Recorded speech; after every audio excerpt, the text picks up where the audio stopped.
Taiwan has said that China flew 68 military aircraft and sent 10 Navy vessels into areas around the self-ruled island in what appeared to be a second day of military training drills led by the Shandong aircraft carrier. On Thursday, Taiwan's defense ministry said that in the past 24 hours, it had detected 40 Chinese Air Force aircraft entering the island's air defense zone, mostly flying to the south of Taiwan and into the Bashi Channel.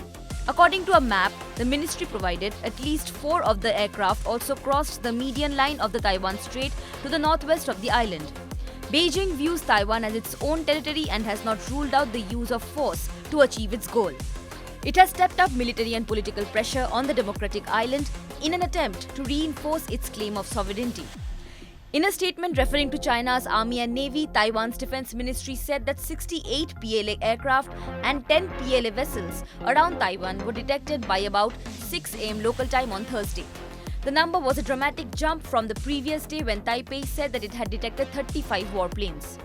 Taiwan's defense ministry said that some of those planes and warships were heading to an unspecified area of the Western Pacific to conduct joint sea and air training with the Shandong aircraft carrier. It said that the vessel, one of the 2 operational aircraft carriers in the Chinese fleet, was about 60 nautical miles, which is equivalent to about 111 kilometers, southeast of the island's southernmost point and heading into the Western Pacific. Japan also noted the presence of Chinese vessels heading towards the area through the Miyako Strait. China has not officially commented on any military exercises being conducted in the area. In recent months, the US and its allies have increased freedom of navigation crossings of both the Taiwan Strait and the disputed South China to reinforce that both are international waterways. For its part, China has been increasing its military operations around Taiwan.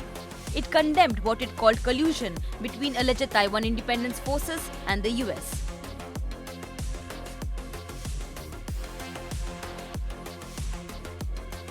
Subscribe to One India channel and never miss an update.